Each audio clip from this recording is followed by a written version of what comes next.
Welcome to today's All Change, where we put design at the heart of the learning experience. Today we're in Highgate in Birmingham at Chandos Primary School. We're going to be helping to create an outdoor learning environment which reflects the multicultural and vibrant atmosphere in this school.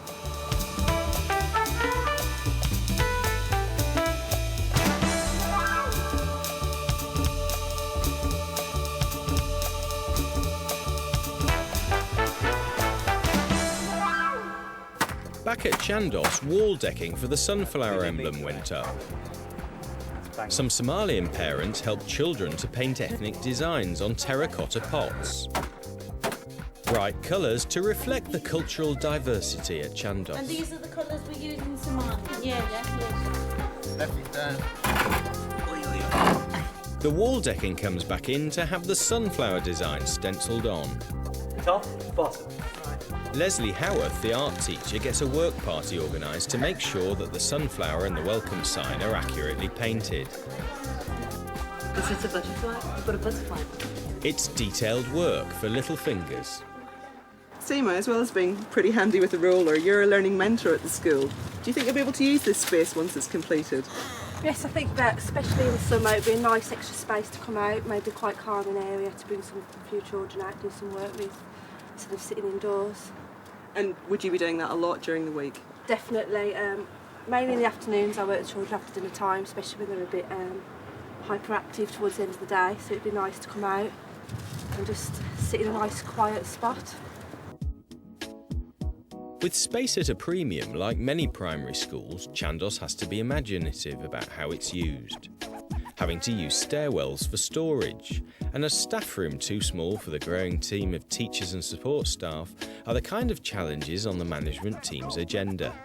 But they're finding interesting ways of using their learning environments. We've recently put in walls in our open plan infant classrooms. We're 2-form entry, and we had shared space, for example, for year 1, so 60 children sharing that space with 2 teachers and however many teaching assistants. That will impact on standards actually, because there are times when you just need to be quiet, and it's not so easy to say, well, we'll all have story at the same time and we'll all have music lessons at the same time. But we're quite interested in learning styles. That's something quite new in our continuing professional development this year. We've thought about trialling one classroom that will perhaps have sofas and different areas to sort of cater for those kinesthetic, visual, auditory learners. See, this is a slightly odd place to have a sink. What's this used for? Right, primarily it's used by the cleaners to fill their sort of buckets and things when they're doing their cleaning duties. But I agree with you, and I've been noticing this, particularly this week when we've been assessing the space around the school, and there's an awful lot of wasted space here at the end. But, you know, unfortunately we've got to prioritise, and it's probably not a top priority at the moment, but I can see in the future that we could utilise that quite nicely. And I guess it'd be actually quite expensive to get this taken away, Sue. Yeah, I mean, it doesn't look as if it would be, but I'm sure it would involve plumbers, electricians, certainly builders, and at this particular juncture it's not going to be a top priority. But I'm sure in the next 2 or 3 years it could be an area that we will certainly look at. Nice to have an endless budget for this sort sort of thing, it would be wouldn't very it? nice. With the government set to spend billions of pounds over the coming years rebuilding and refurbishing schools, much of the emphasis has been on the secondary sector. That's why it's so exciting the government has asked 5 leading design teams to develop exemplar designs for primary schools as part of its Building Schools for the Future programme. Cotterell and Vermeulen have a vision for a school which creates a flexible learning landscape. The government want the exemplar designs to be used by schools and architects to provide ideas for school refurbishments or new builds. Cotterell and Vermeulen's design is for an imagined sloping site. They've worked with primary schools for more than 10 years, and their approach to Schools for the Future stresses inclusion and participation, giving school communities a voice in the design process. So they've developed a manual to help schools inform and empower themselves before consulting with architects. Schools need to have a clear idea of what they are about and how they want their school to go, how they want to teach, how they want to present themselves to the world. So when consultants come along and talk to them, they can explain clearly what they need and don't get overtaken by the often quite demanding constraints of a capital project. They broke down the components of a new school into a kit of parts, such as classrooms, corridors, wet activity areas. Many versions of a school could be created from the kit. So one of our approaches was to take our kit and make a random design. So we threw them on the table and then we made order out of that design, and it was meant like throwing dice and creating a design. Others we made very rigid orders, so we created a spine and then developed classrooms from that corridor. And then we looked at the idea of communal spaces. How would a classroom be affected by having larger communal spaces?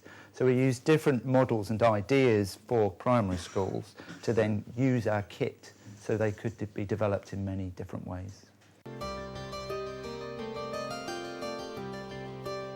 So we fly into the building through the classroom, which is the focus of the design, and show a canvas that provides suggestions of what the building can be, but is blank.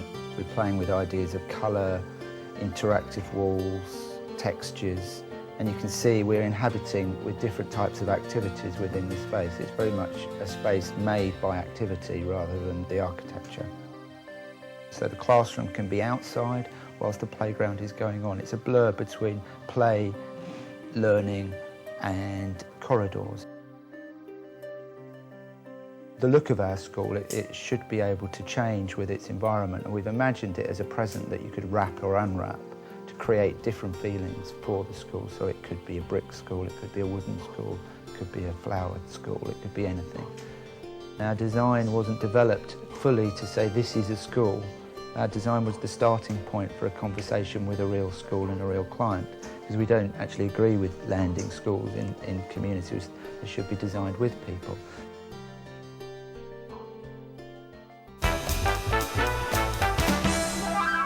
If we make the frame up and do it over there somewhere, then lay it down, then mark the holes, then dig the holes, then put all that in with the posts, and then put the sign on the ends is the best way of doing it. And while that's going on, that can be all prepared by the girls, planting done, and we're not in the way. No, that's very true. And you're probably thinking, what am I going to be doing? Yes, that's I'll do the curves for the nice shapes. So you've got the nice bit to do, haven't you? Just get on with the it. difficult bit. John Craig gets his team organised to build the base structure for the decking. Head and deputy paint the school sunflower. And the plants for the garden are laid out ready to go in. It's a collaborative venture, with staff, parents and pupils all mucking in to get things ready on time.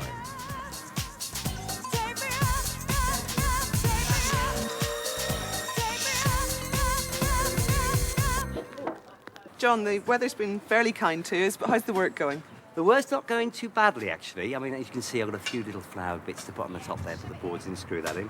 And as I said, it's like decking, but not as we know it, because it's all swooping and sweeping. So there's a little bit of a curve to come down here. That's why all these arches are here. And of course, over there, as you can see, it swoops up. And in the front of that is a big welcome sign as well. It's been painted by the kids and by the teachers and everybody but me, really. Generally, I reckon in about an hour, when all that sort of planting's done there, and then the kids come along and put all the plants into the pots that they painted as well, which look absolutely terrific, it's done.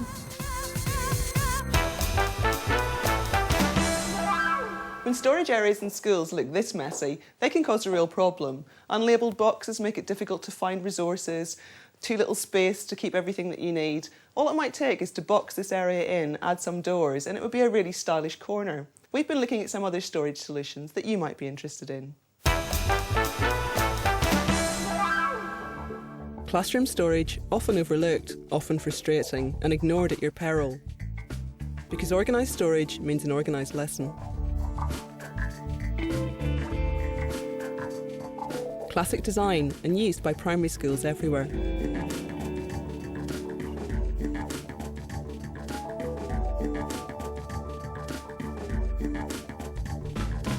"54 trays, a lot of project work could go in here.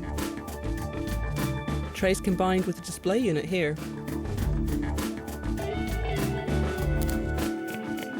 Mobile storage gives you the freedom to carry out activities in a greater range of spaces.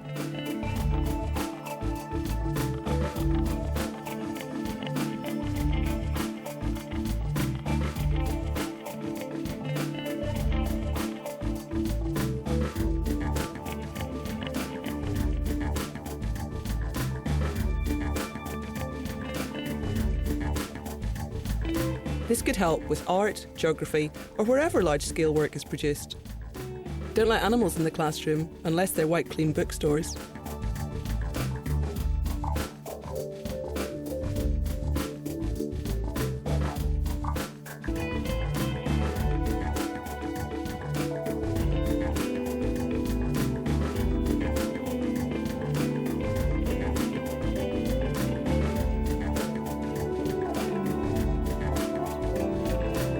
All these products comply with the British Educational Suppliers Association Code of Practice, and full details are on the Teachers TV website, teachers.tv/allchange.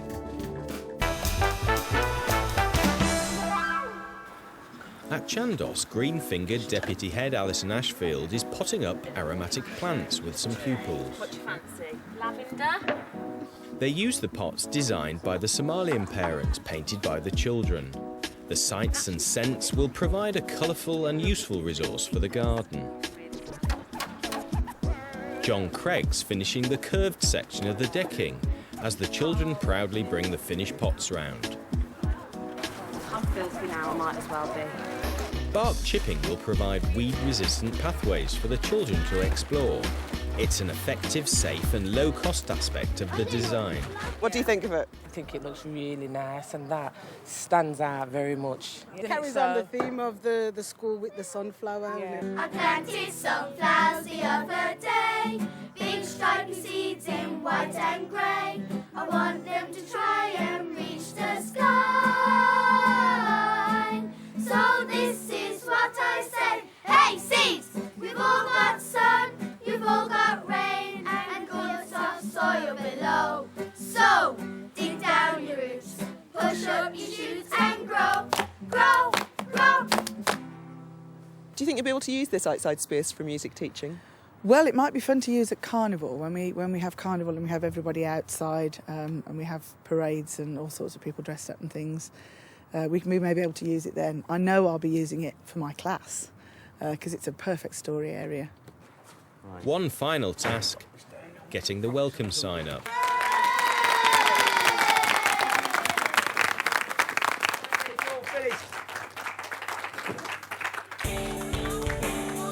John, it's all finished. How's it gone?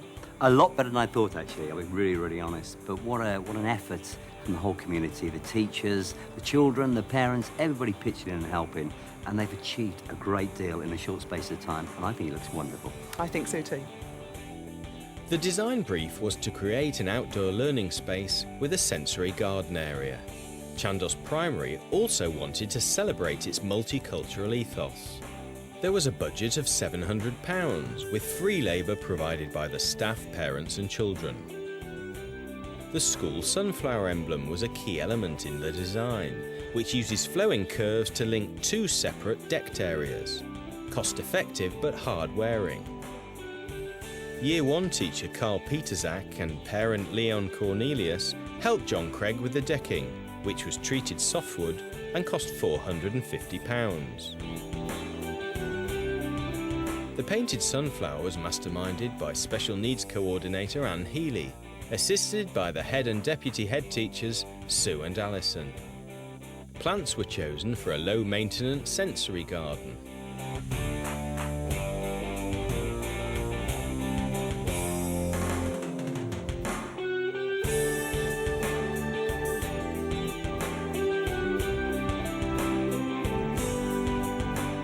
The painting and planting of the pots was all done by children at Chandos Primary.